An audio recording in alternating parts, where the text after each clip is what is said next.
انسان باید امیدوار باشه به رحمت رب العالمین. نگو من خیلی گناه کردم، نجس شدم، آلوده شدم. دو نفر حق ندارن این حرفو بزنن. یکی خودت حق نداری به خودت بگی من دیگه نجس شدم، پلید شدم، خدا منو نمیبخشه. حرام کسی بندی از بندگان خدا به خودش این حرفو بزنه، حرام، ممنوعه. نفر دومم کسی حق نداره به کسی بگه من حق ندارم به تو بگم. اگر یک مستک سکرانی تو کوچی دیدم که عربده داره میکشه، حق ندارم ای نجس پلید پست، خدا تو رو نمیبخشه. هر لحظه احتمال داره اون فردا توبه بکنه من برم جای اون بیاد جای من. این جرأت رو به خودتون ندید که به کسی با 4 رکعت نمازت بگی خدا فلانی رو نمیبخشه، حتی که همیشه سکرانه. اگه دوستش دارید تلاش بکن که اونو نجات بدید، ولی قضاوت حق تو نیست، اونو نمیبخشه. تو چی کاره هستی تو رحمت خدا؟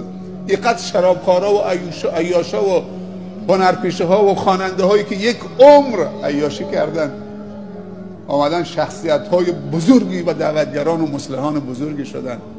خیلی از اون مغرور نماها به عبادت های که داشتن مغرور شدن با عبادتشون، درباره بندگان خدا قضاوت کردن، رفتن جای اونا، منحرف شدن. کی میدونه فردا چی میشه؟ اونی که داره عبادت میکنه باید گریه بکنه خدای قبول بکن، منو ثابت قدم بکن. علما میگن تواضع و گریه و زاری با گناه خیلی بهتر از تکبر و خودخواهی با عبادته. یکی از سربسته های بزرگ راهزنا، اگر اشتباه نکنم، عیاض یه زمانی رفته بود شب روی دیواری که بپره تو خانه. سبحان الله، رو دیوار منتظر بود که بپره تو خانه. یک دفعه صدای آیی از داخل خانه شنید که صاحب خانه شب به نماز ایستاده بود.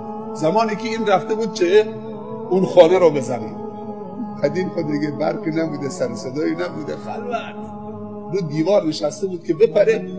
یک دفعه صدای آیه شنید که بعد از سوره هم اون صاحب خانه داره میخونه الم یأن للذین آمنوا ان تخشع قلوبهم لذکر الله. آیا وقتش نرسیده کسانی که مؤمنن، مسلمانن، بر بگردن و دلهاشون بتپه و بلرزه برای خدا؟ وقتش نرسیده؟ هی میخواست بپره، دوباره اون آیه تکرار میکرد. سبحان الله، نمیفهمید که دزد آمده. اون نماز بخون، داره هر شبش بود نماز شب بخون. و بار سوم 3 بار که تکرار کرد، بار سوم گفت بلا. اون دزده که رو دیوار بود گفت بلا، وقتش رسیده که عیاض توبه بکنه و بر بگرده به سوی خدا. به جایی که بپره به داخل خانه، پرید به بیرون خانه و مسیرش عوض شد و یکی از قضات بزرگ و شخصیت‌های بزرگ جهان اسلام شد. یک راهزن. انسان نباید ناامید بشه، امیدتون نباید از دست بدید. این در بازه، برای همه بازه. اینجا خانه خداست، خانه من نیست که تو رو اجازه بدم دیگر رو اجازه ندم. کسی حق نداره چپ چپ به کسی نگاه بکنه. الله هم تعصب داره نسبت به بندگانش، خیلی تعصب داره.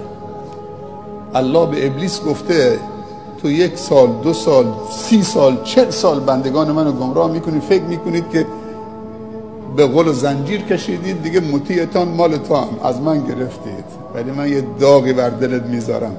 بعد از 40 سال 50 سال که این بنده منو شکار کردی، در قبضه خودت گرفتی، یه لحظه یه جرقی براش ایجاد میکنم، یه توبه نصیبش میکنم، تلاش 50 سالت رو بر باد میدم. من اجازه نمیدم بندگانمو ازم بگیرید.